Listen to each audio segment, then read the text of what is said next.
All I would like to say before we start the debate this evening is that I run for Pope for the people, for the church, and for the greater good of humanity. Now, the current Pope, I feel, is lacking the oomph, the je ne sais quoi that it takes to really unite and grow what we have going here. The momentum he had going to the emergency election just a couple weeks ago absolutely halted and berated with distrust, you know, and unsatisfaction just around the entire church. My aim is to turn that around for the good of Bidenism. So I'm glad everyone came out here tonight. It's going to be a good time. We're going to have some discussions, maybe a little more than discussions. We'll see. But I'm just here because I like to see what our popes are going to do in the future. And good luck to everyone. Jackson the second, would you like to say anything? Yes, I would. I would first like to start off by thanking both Brandon and Jackson the First for being here, and you, Charles, for setting all this up. You put an amazing amount of effort into this. Um, I also want to say that I think that, unlike what some people have said, that I am focused on improving the church, so increasing, church accountability within the church politics, straight up just increasing the amount of church membership, and really focusing on not being as corrupt as the past leaders. I think that's the most important thing. I think it's important to make change when it's needed to, but also I am not here to just do random things because I feel bored. If there's no need for radical change, I'm not going to make it unless there's a need for it. That's all. And try and get the election committee in a really good position and start working towards a more secure and pure and trusted election system. Because it seems, looking at past elections, that a lot of previous ones have been, there's been accusations of voter fraud and evidence of voter fraud in some counts. And I feel like if we're going to be running off a democracy, then strengthening the trust we can have in it would be fantastic. There's not a lot of room and there's not a lot of encouragement for people that aren't in positions in the government to actually do anything. Most of the time, they take no part in the government, and I don't think that's fair. I think there should be moves to allow people to, if there's things they don't like or things they want to change, for them to say that easily and encourage it. Can I ask a question, Charles, to the Do you have a Jackson the rebuttal? second? Yeah. Okay, Um, go ahead. one sentence. Why aren't you doing that now? I Why is am it currently taking the next re-election to enact these changes and these really great claims? Why aren't they in place now? And in the past few weeks, you've been Pope. Well, currently it's because I'm working on them. These are things that takes time. I need to decide how I'm going to do them, and exactly I'm writing things and coming up with ideas. It doesn't. I'm not going to start doing things unless I know that they're a good idea. So I have been spending a few times talking to people in and outside of the church to decide what is the best idea to move forwards, and not doing anything too quickly because it might end up hurting people if I don't think everything through. Well, to sum it up in 3 words, it's look at Jackson. And what I mean by that is looking at what we currently have in administration right now, we have Pope Jackson II. You know, big talk, no game. So far, the 4 things he's done so far is create an amendment that allowed the Archbishop and Pope to run together. Well, not really create it, but helped endorse it. I think he banned saying "ooh woo," and not a lot else. What I aim to do is, currently in my position of Archbishop, I don't have a lot of the playmaking potential that a Pope has. And I am just excited to get into this position in order to, take what's in my mind and put it into the church for the better of the people. I feel like I will act more than Jackson II has in the past 3 weeks of office. And I feel like all of this claim that he has of the church itself will go to waste under his rule. And I want to cultivate it That's your time. and evolve. Well, first off, I do want to say that I my in my claims of not being, not doing enough actions, I will say that so far most people in the government have been against me.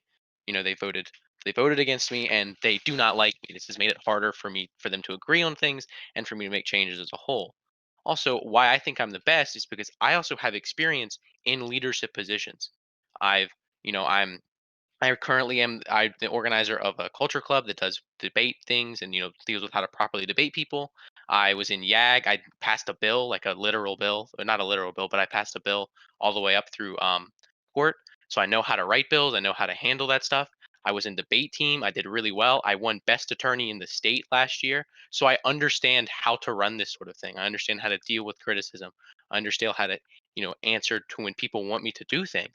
And that is something that is important, right? Having experience and knowing how to do what you're assigned to do is super important. And both of the other candidates do not know how to do that. So, if experience is such a big thing, then what would you say about my experience as being a council member for over a year? I've been a pope for almost a year, and I have been a diviner for multiple months on end. And I have written about one third of the old statutes. Well, I will give you that, and you have done things, but also in your positions of power, you've been committed to voter fraud. You actively tried to slow down Let your me own interject election here. against you. He allegedly committed it. Though he Okay, was allegedly charged with it. committed. Though He he was was charged with charged voter with fraud. it, there was never any evidence actually brought up that he Okay. himself had committed it. He also did try to create a splinter version of the church because he was upset with some of the church policies. Just Once because you have again, I have to interject. He allegedly did that. There's never been any hard proof that he did that. the as a whole, Jackson's experience has been mostly negative, and that's not good. Just because you do something doesn't mean it doesn't really matter if you do it bad. Okay. All right. Let me look who's all in what position because I actually Would don't. you like me to tell you who the current judges are? Yes, I would. Current judges are Jackson the First and Joshua the First. Okay, then I definitely change it. Could you And- tell us who you would appoint? I would most likely appoint Kitty Team and Crazy Five. And my reasoning for picking those two is because Jackson completely hates me, and Josh Can I rebuttal that? commits till a he lot finishes. of voter fraud. So I wouldn't want to have a criminal and someone who would be against me. So first off, you called Josh the First a criminal, but you have also committed many crimes. Second Okay. thing, you said that I hate you, which is a lie. Well, Jackson, if I may respond to that, You may. the only reason I say that you hate me is because last time I was anything high up, you made a test to clearly make me lose my position. You made a test to destroy me from having that power. That is why I would not have you as a judge. To get a higher approval rating, the first thing that he should have done was listen to the people, which he keeps praising about. He didn't make Alex Trebek a god. Like, what are you doing? Can I can I rebuttal that? Yeah, you can rebuttal it. Go ahead. Before you rebuttal, Jackson, would you please look at the papal announcements? Yeah. Oh, did he? Did he do it? Yes, did. he Am did I do missing that. I did something? do that. That is. No, my Um, bad. He So- he took a while. No, I believe he did it on the same day. I did do it on the same I day. know it took multiple hours. Like, how could you? I would also like to say that so far, almost all of the approval rating or approval polls have only had 9 people actually take part of them. Most of those have been in the government, and a lot of those have been people actively either in a political party opposed to me or running against me. So it is highly likely that they would vote against me regardless of anything I did. Also, people keep talking, or Vayda in specifically keeps asking me to do change, and I need to change things. That equates that all change is good, and that is simply not true. Changing things just for the sake of making them different does not make them good. If something needs to be changed, it will be changed. If it works, there's no reason to change it. Second, with the amount of responses to the polls, it seems that the one where your approval rating went up, there was twice the amount of voter outcome. And I'm not saying that you're allegedly getting outsourced votes, but that's not cool. And the third one is, can you explain to Cheesy what I meant by weaponizing him? Thank you. So first off, the joke, the cheesy joke that you're talking about, was actually an inside joke between me and Brandon that's been going on for quite a while now. So it is kind of it's not really very fair to me and other people for him to act like this was something he had no part of. He also renamed the robot in the Among Us Discord to cheesy as a joke. So this inside joke is not something that I created purely out of malice. It was just a joke and was made between me and Vayda. We both had part of this. Okay. Well, first off, I don't know if you were saying that I renamed the bot or No, Veda no, he did. was saying that Veda renamed the That bot. is Oh, okay. false, Then by I the have way. nothing. I would I like have to say nothing to that is say. false. I felt like in the rash decision of running with Jackson the second, um, wasn't very much in my control. I felt like we were at a point where it was okay. The Constitution is being passed tomorrow. I need someone to run with me. We need a party. We made the party on the spot. We made the election on the spot. We made the campaign on the spot. And I was shoved into the role of archbishop. I was fine with that at the time. I liked his claims. I liked his ideas. I liked his, his talk. His talk was great. I'll keep coming back to that. What he said before he was pope, fantastic. What he did as pope, not fantastic. And I feel like, Charles and I are on the same wavelength where, we need to get away from this Jackson guy and we need to go with the other Jackson guy, Jackson the First. Now, Jackson the First, great ideas, great talk. I vibe with him. Jackson the Second, man, I don't vibe with him anymore. Broke up, man. Sorry. Well, you see, I'm here actually to get the word out. And you may be asking what that word is. And well, it's kind of a complicated situation here. So I'm actually a big political enemy to Jackson II, you may know. And this is primarily because I do not agree with his methods. But I do agree with some people's methods here. So I agree with your methods, and I agree with Mr. Owen the First methods. Thing is I don't agree with Owen the First ideas though. He does stuff the right way, but he doesn't do the right stuff. So I'm actually team Veda if I had to choose a pope. But I'm actually here to get the word out to vote for me for diviner. Go I ahead. just want to ask one question.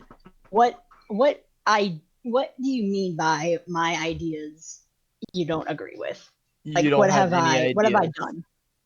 Absolutely nothing. Okay. That's what I disagree with. Let me start off by saying that test was completely rigged by Jackson the First, and that it was completely unfair because he knew that I did not have much knowledge of the church at the time, but over my time of reflecting off that, I feel like now I would be, a little bit better for the people if I just was out there more. But I don't put myself out there as much, so people probably won't vote for me. But if they see that I'm consistent and that I actually pay attention sometimes, then who knows what could happen. Owen the First has said that he concentrates and he focuses and he, listens to people, but he's had to ask for a repeat of the question every round. I was prepared for this. So first, I would like to say that I'm going to accept the results and protect the democratic process, regardless of who wins. If Brandon wins, if Jackson the First wins, if whoever wins, I'm going to concede and I'm going to give and transfer power over peacefully. That was never, up in the air about that. And also, the around the Keenan story, I would like to say that that was never a ploy to remove his ability to speak against me. I did it as a joke, and I made like pretty clear that it was a joke when it happened. I do apologize though; it was something I never should have done, and I do understand that it was wrong of me to do that. But for people to make it seem like it was a way for me to silence Keenan against me because he disagrees with me is untrue, and just isn't something that should be spread. It's false information. As long as the people stay with the faith of Bidenism, I will stay with them. And I will make sure this church is as healthy and as unified as it once was when we were in high school. The answer is no. And that is all. The future of the church is uncertain, yes, and I myself do not know yet exactly. If at all possible, I will do everything I can to maintain activity within the church. I will first I'll do this by if I am able to in college. If I am the Pope and able to maintain and continue being active, I will do that. Also, getting new membership that's primarily that's younger, getting new membership that's not from the general Carteret County area that's expanding, so there's more people from afar. And then my one big thing that I have been working on, which is why I've been not as active as I want to be, is applying for what's called a 501c. This would make the church a legal nonprofit and basically bring it from just something that exists on a Discord server to something that actually exists. This will allow us to do things such as raise money for events, donate money to certain organizations if we want to, back things, and would really allow us to do a lot more things than the things that we do now, and could greatly improve the lifespan and activity within the church. Yes, I just So are wanted you to saying clear there that are no out of the. problems in the church right now? Is that what you're trying to say? Oh no, there are many Could problems. you name one? I could. Could you? Oh yeah. Our Pope. What makes me different? Now, I'd be lying if I expect to run and last for a full year. I feel that in this church, the rate at which popes are cycled through is greater than what I think the church expects from the pope. I think that the pope a 1 year cycle sounds great on paper. I think that they should half that. I think half a year cycles would be better. I will probably not stay in office for more than a month. So again, I actually do agree somewhat with Brandon on this, that the church is designed to be fun, and that really is one of the biggest goals of the church, is to be fun for everyone involved. And I think that if a pope maintains power for too long, it can become stale and stagnant. So I do think it may be advantageous to lower the term. What Joshua the First has done in the past would be fantastic. I would expand upon that, and I would increase the activity of the church emergency response unit, or maybe not activity is the word, but bolster up its ability to help whatever comes up. I don't think the church should have a corona task force or something similar to that because it's kind of unnecessary and doesn't help anyone. So you believe the church should not try to improve its community? No, there's no point to trying to improve the community at our current. Well, as I have said previously, I would, as if I was put in office, my first thing I'd do would immediately work towards getting a mental health group. I have many ideas of how to use the church for good, and many ideas I am working on. Just an example would be, in quarantine, a lot of people can feel isolated. So one way that we could do that as a church would be to have some kind of game night, or host some kind of way for people within the church to play games with each other. What's the question? In the past, popes would organize activities in the church with the lay community and let the lay community participate in its operation. How will you improve the church community? I wouldn't. When you resigned as premier of the Bishop Circle on July 18th, 2019, you stated you do not believe I should rightfully be serving in it as well as the church. What did you mean by this? I'm going to be completely honest with you, Charles. I don't entirely remember making that statement, but if my memory serves me correct, at that moment in the church's history, a coup was being formed by some of my fellow party members that I did not agree with. I felt like in that moment, not only because I was elected hastily, but also in an overarching scheme I wasn't originally aware of, that it wasn't fair for me to be a part of the government in that situation. And I felt like it was time to step back, recollect, and take a break from the church at that moment. When you ran for Pope in 2019, you broke the rules that you agreed to when you entered the race by promising something to people for them to then vote for you. Why won't you try to abuse the electoral system this time in your favor? Based on the statistics, I got 0 votes during the time at which that message was up, which means the election wasn't actually swayed by that. So I just felt like I should start with that. It, The second thing is, wait, were you about to say something, I Mr. am going to interject here. Charles The here? problem was not that it made people vote. The problem was that you intentionally broke the rule. And whether it doesn't matter whether it influenced people or not, you still broke the rule, and that was a problem. Well, think of me like a dissident or something like that. the rules were very messed up. Many of them should not have been rules and obviously have been removed now, so you could tell that they weren't the best. And so I was sort of protesting the rules a little bit because they were just unfair and shouldn't have existed. Okay. So you believe now that people should be allowed to like promise incentives to people to vote for them. Is that what you're saying?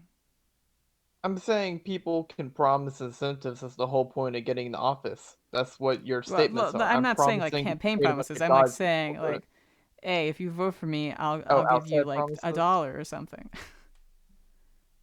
Well, I mean, I guess you could technically say that, but that would be considered bribery, and you could be That removed would on be your first considered day of bribery, and that's office. basically what you did in 2019. That was the rule you broke. Personally, I did apologize to Josh, and we did clear things up after I got removed. But if the people would want me to, then I obviously will. But if nobody really cares about it, I think that it wouldn't be much of an issue this year due to me and Josh already having cleared that up.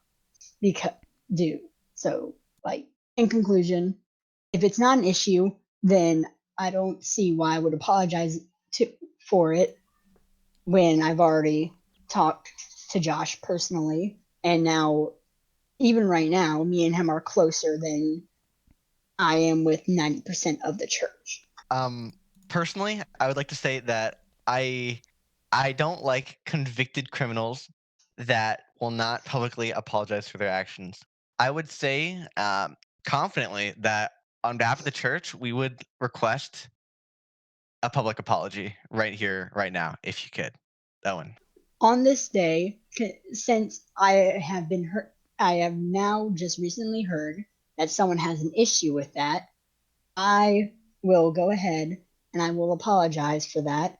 I meant no harm during that, as it was a joke, and that I never meant for it to get this far. But now that it has, I realize the error of my ways and I fully apologize to everybody. Well, I think honesty is the most important quality for a leader, and the reason is that you cannot be an effective leader without being honest.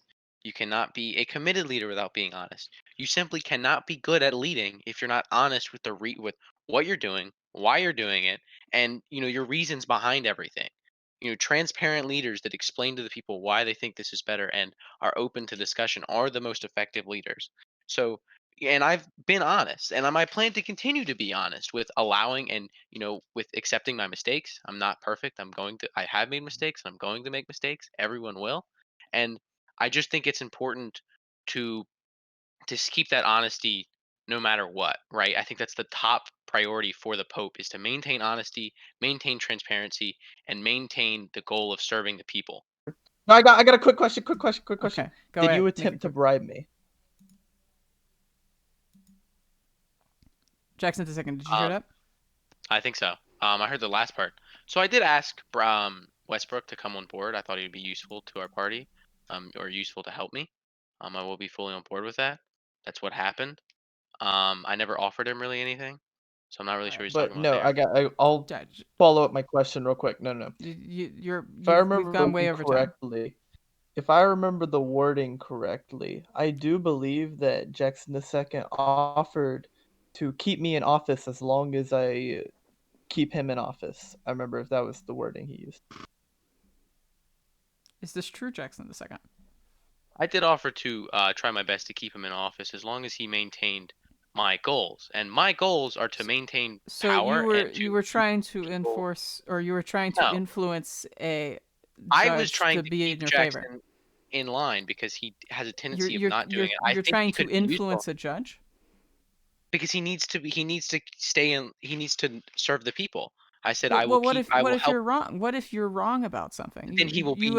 You said that you will only keep him in office if he goes with Yeah, you. because I was saying You only appoint him. You cannot remove him from office. You do not have that ability. my idea was this was before I appointed him. I wanted to make sure if I appointed him, he's going to maintain, not be a Before you corrupt appointed him, judge. you said basically, stick with me, be on my side. Is that what I'm understanding? Yes, to some extent. So you appointed him and told him to be biased towards you. Okay. He also told me to be biased after I was appointed too. It wasn't just before. I was actually going to bring this up earlier for the bettering the community, but I read this question ahead of time, and I'd like to say I would like to bring back a course that we had before with the statutes, but apply it now to the new constitution. I feel an informed community can be a more engaged community. So I think my goal would be to create a committee, create different chats within the call, and create maybe even diagrams to try to streamline and show the process of how the church works. Who's in power, what the positions mean, what they do, things like that. To kind of give a brief explanation of a brief overview of the church and its inner workings. What doesn't he mean? I mean, Joe Biden to me is a symbol of good, a symbol of progression, leadership, an idol of sorts that can't be explained. Like many have tried to do before in the presence of God, it's impossible to put into words how Joe Biden makes me feel and what he means to me. To make it easy to understand, I would say it's like looking at the sun, but the sun is your heart, and the mark it leaves on you is one of pure light and happiness. That is all I have to say. But I do want to say that I think Joe Biden means something a little bit different to everyone, because Joe Biden means something to everyone. For some people, he is the motivation to get up in the morning. For some people, he is, what allows them to express and be the person they want to be. So really, I think Joe Biden he's a god. He's a figure. He's someone to look up to, someone that you can try to be better by. He spreads the good word of being kind, of being helpful, of trying to help other people. So it's impossible for me, just a human, to explain to anyone the exact depths and meaning of Joe Biden. It's much, much more important to celebrate the second coming of Biden than campaigning for my campaign. I feel like Joe Biden would be ashamed if we put everyone on hold for him. Yes, he's a god. Yes, he appreciated, but I feel like we just stop doing what we do best. They would just be disappointed in us. I don't see why his second coming to Earth should actually change any of our actions leading up to it. And yes, on the actual maybe it would be a little bad to camp, but leading up to it and after, you should be fine because Joe Biden wants you to do what you need to do. I'm going to start off by saying I agree and disagree. So I fully agree and I fully disagree. You just said you fully agree and you fully disagree. Do Okay, you not and I see know any that. problems with that? No, I do not see any problem with that because it's my personal opinion, and I feel like that it's true to an extent.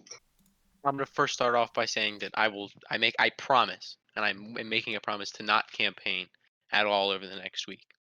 I also want to go further and ask everyone, not just the people currently in this debate, but everyone in the church and everyone that is watching this, to put our differences aside and to focus on celebrating Biden and his birth and his success. And especially on November 20th, the game night that I'm planning, I ask everyone to really just have fun and celebrate Biden in a way that allows everyone to be stress free, carefree, and disregard our differences, because we are all the same and all one under the good word of Biden.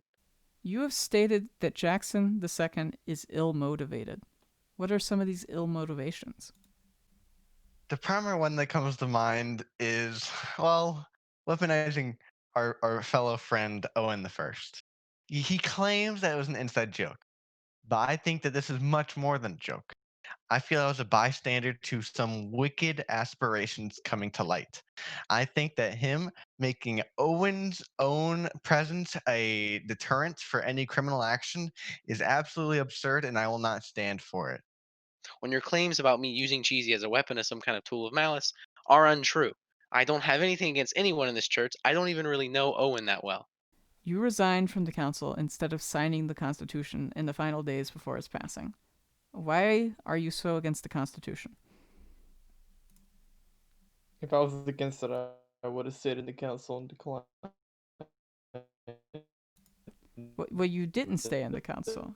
You refused to sign it. You were asked numerous times to sign it, and you refused it, and then you resigned from the council. Oh well, there was many flaws. So I don't want to sign it. Do you care to elaborate more on that? Not particularly, no. With Vayda presumably off the ticket, have you chosen someone to be your new Archbishop nominee? As of right now, no. I'm currently looking for people and I'm open to applications, but I have to make sure that whoever I do pick to run is someone who will run fairly, who will promise to serve the people and not end up being corrupt or deciding to serve themselves. Party affiliation is not as much of a concern as my concern that they are a fair and just um, person within the government, right? Like they need to be someone that I've vetted enough to make sure that they will not end up doing something that hurts people. This concludes the first papal debate. Thank you, everyone who has been listening to the video on YouTube. Thank you for all the candidates for attending. I know this has probably been a difficult hour and 40 minutes, but we've gotten through it. Thank you.